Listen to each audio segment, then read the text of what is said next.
Aujourd'hui, dans le cadre de votre campagne En tête, on parle de dépression et d'épuisement. Il y a une grande différence entre tristesse et dépression, puis entre fatigue et épuisement. Ce qu'il faut être capable de voir, c'est que la fatigue fait partie de notre vie, est tout à fait naturelle. La tristesse est une émotion tout à fait naturelle. Ça devient une dépression quand ça nous empêche d'être la personne qu'on est. Ça devient de l'épuisement quand ça nous empêche d'être la personne qu'on est. À l'intérieur de la dépression, il y a bien sûr l'affect de tristesse. Mais il n'y a pas que ça. Quand on fait une dépression, on n'est pas que triste. On a des troubles du sommeil. Puis ça peut être dans un sens ou dans l'autre. On peut dormir trop ou pas assez. Puis évidemment, quand on a un trouble du sommeil, ça a un impact sur le reste de notre vie. On est plus fatigué le lendemain si on n'a pas assez dormi, puis on est plus amorti si on a trop dormi. Ça crée aussi des troubles de l'appétit par rapport à la nourriture, bien sûr, mais aussi par rapport à la sexualité.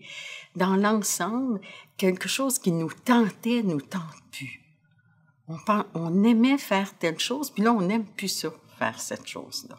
On avait envie habituellement de faire ça, puis là, juste à l'idée d'avoir à le faire, on est déjà fatigué. Ça joue sur notre motivation aussi. On est moins porté à embarquer dans des projets, à faire des choses. Et finalement, tout ça fait en sorte que c'est un cercle vicieux. On fait moins de choses, on a moins de résultats, on a moins de réussite. Ça nous prend plus de temps pour faire les choses parce qu'on est plus amorti, parce qu'on a de la difficulté à se concentrer, parce qu'on est distrait facilement. Donc, on obtient moins de résultats positifs. Et ce qui maintient notre motivation, ce qui maintient notre satisfaction, c'est bien sûr les résultats qu'on obtient suite à ça. Donc, qu'est-ce qu'on fait? On se pose souvent la question, quand est-ce que je devrais arrêter de travailler? Quand est-ce que je devrais consulter? Être triste, c'est pas nécessaire d'arrêter, sûrement pas, ni d'aller consulter. Mais quand cette tristesse-là fait en sorte qu'on accumule erreur, on accumule frustration, insatisfaction, il y a lieu d'aller au moins en parler avec un professionnel pour essayer de voir, est-ce que là, ce serait le temps de changer quelque chose? Parfois, on n'est pas obligé d'arrêter de travailler, mais on doit changer quelque chose. Ou est-ce que c'est le temps d'avoir un traitement pour la dépression?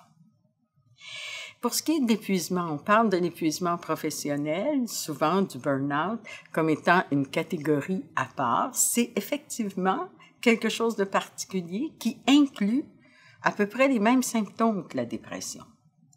Mais en plus de ça, la personne a une espèce de honte. Elle a le sentiment qu'elle est plus faible qu'elle pensait qu'elle était. Que cette faiblesse-là, il y a des collègues qui pourraient l'avoir, cette faiblesse-là. Elle veut pas arrêter, mais en même temps, elle sent qu'elle est brûlée de l'intérieur. Alors, prenons l'expression être brûlé de l'intérieur. Vous savez, quand on aime notre travail, on dit qu'on a le feu sacré. Si un jour on se dit, j'ai plus le feu sacré, qu'est-ce que je peux faire pour avoir le feu sacré? Parce que le feu sacré, c'est notre énergie, c'est notre motivation, c'est ce qui fait que c'est agréable.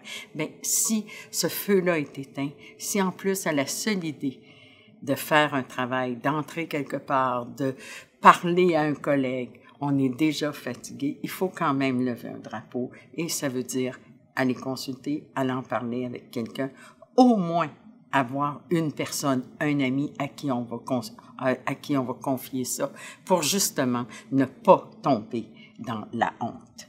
La honte, c'est le pire des sentiments.